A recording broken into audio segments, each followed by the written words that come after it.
আসসালামু আলাইকুম বেয়ার্স, সবাই কেমন আছেন? আশা করছি সবাই ভালো আছেন। আমি আপনাদের সাথে আছি মেহেদি হাসান। আমি নতুন ভিডিও নিয়ে আপনাদের কাছে উপস্থিতি হয়ে এসেছি।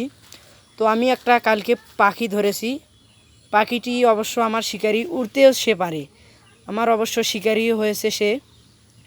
এরকম নতুন নতুন পাখির ভিডিও অনেক আরও আমাদের পাখিটি খুব ভালো। আমি 2 দিনকার ভেতরে আমি একে পোষ মানাছি। তবে এই পাখিটি অনেক সুন্দর ও এর নাম রেখেছি আমরা রোয়েল। এটা হলো খোপাতি পাখি যাকে বলে।